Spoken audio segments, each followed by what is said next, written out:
আসসালামু আলাইকুম, আশা করি সবাই ভালো আছো। এখন আমরা 5-এর 2 নাম্বার প্রবলেমটা সলভ করব। তো এটা অনেকটা আগের মতো হলেও আমি এটাকে নিয়ে আলোচনা করার একটা কারণ হচ্ছে যে চিত্রটা কিভাবে আঁকতে হয় সেই জিনিসটা তোমাদের অনেকের বুঝতে সমস্যা হয়। অনেকে আমাকে জানিয়েছো মেসেজ করে যে এটা চিত্রটা যে আঁকবো সেটা বুঝতে পারছি না। সেক্ষেত্রে তোমাদের আমি কিছু ট্রিক এবং কিছু কনসেপ্ট নিয়ে আলোচনা করি, তাহলে তোমরাও খুব সহজে চিত্রগুলো আঁকতে পারবে। দেখো এখানে একটু খেয়াল করো যে 3টা বিন্দু দেওয়া আছে। আমাদেরকে বুঝতে হবে যে বিন্দুগুলো কোনটা কোন কোয়াড্রেন্টে অর্থাৎ চতুর্ভাগে আছে সেটা আমাদেরকে একটু দেখতে হবে।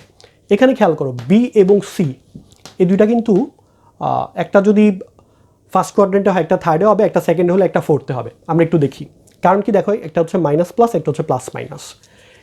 এই সি কোথায় আছে? সি হচ্ছে প্লাস মাইনাস, তার মানে এটা আছে ফোর্থ কোয়াড্রেন্টে, আর এটা হচ্ছে মাইনাস প্লাস অর্থাৎ এটা আছে সেকেন্ড কোয়াড্রেন্টে। তাহলে তুমি একটু যদি বুঝার সাথে আমি চিত্রটা আঁকছি, তাহলে একটা বিন্দু হবে এই কোয়াড্রেন্টে, আরেকটা হবে এইখানে, ঠিক আছে?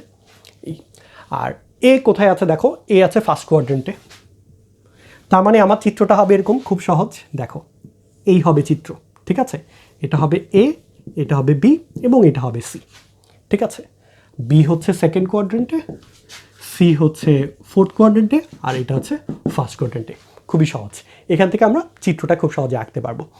নয়তো যেটা হয়, বেশিরভাগই যেটা করে প্রবলেম হচ্ছে এভাবে করে চিত্র আঁকে, কারণ আমরা সমকোণী ত্রিভুজ এভাবে দেখে অভ্যস্ত। তারপরে বিন্দুগুলো দেয় এ বি সি। তাহলে বি কোণটা 90 ডিগ্রি, আসলে কি বি কোণটা 90 ডিগ্রি? না, তোমার চিত্র আঁকাটা ভুল হবে। বি কোণ আসলে 90 ডিগ্রি না। এই 3টা বিন্দুর ক্ষেত্রে এ কোণের মান পাবা তুমি 90 ডিগ্রি। সো এই জিনিসটা আমাদের একটু মাথায় রাখতে হবে যখন এই প্রবলেমটা সলভ করব। সো টেকনিকটা একটু মাথায় রাখবা তোমরা। জাস্ট কোয়াড্রেন্ট 3টা কোথায় আছে, মানে 3টা বিন্দু কোন কোয়াড্রেন্টে আছে সেগুলো দেখে তুমি চিত্রটা খুব সহজে আঁকতে পারবা। হ্যাঁ, আগের প্রবলেমটার ক্ষেত্রেও তুমি সেম টেকনিকটা অ্যাপ্লাই করতে পারবা। তো আশা করছি এটা বুঝতে পারছো। এখন আমরা তাহলে প্রবলেমটা সলভ করে ফেলি। আমি এই পার্টটা মুছে ফেলি।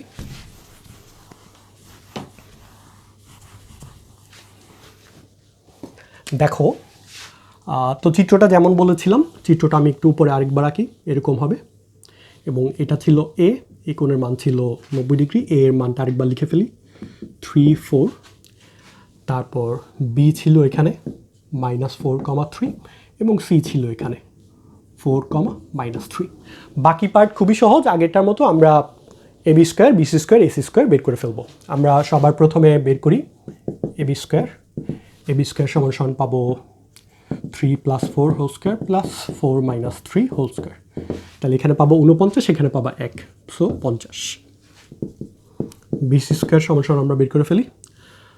বিসি স্কোয়ার হচ্ছে তোমার 4 - 4 অর্থাৎ 4 + 4, আর এখানে হচ্ছে 3 - অর্থাৎ 3 + 3 হোল স্কোয়ার। এখানে হচ্ছে 8 × 8 = 64, আর এখানে পাচ্ছ 6 = 36, সো টোটাল পাবো 100। আর বাকি আছে এসি স্কোয়ার। এসি স্কোয়ার সমান হচ্ছে তোমার 4 - 3 প্লাস 4 + 3, তাহলে এখানে পাবো 1, এখানে পাবো 49, 50। তারপরে আমরা কি করব? আমরা দেখাবো যে এখানে এ বি স্কোয়ার সমান এসি স্কোয়ার অর্থাৎ এটি একটি সমদ্বিবাহু ত্রিভুজ। তারপর লিখব এবং A B square plus AC square = BC square অর্থাৎ এটি একটি সমকোণী ত্রিভুজ। এই কথাটা লিখে ফেলবে, সেটা আমি লিখছি না। তারপরে হচ্ছে ক্ষেত্রফল নির্ণয় করবা। তারপরে ক্ষেত্রফল লিখবা ত্রিভুজটির ক্ষেত্রফল সমান হাফ ইন্টু ভূমি ইন্টু উচ্চতা। এখন দেখো ভূমি কোনটা? ভূমি হচ্ছে এবি, উচ্চতা কোনটা? উচ্চতা হচ্ছে AC. So half into AB স্কোয়ারের মান ছিল হচ্ছে 50, তাহলে তোমার এবির মান হচ্ছে √50। হ্যাঁ, এটা একটু লিখে ফেলো। আর এসির মান তাহলে √50, সো সমান পাবা √50 × √50 হয়ে যাবে 50/2। তাহলে হচ্ছে 50/2 সমান হচ্ছে 25।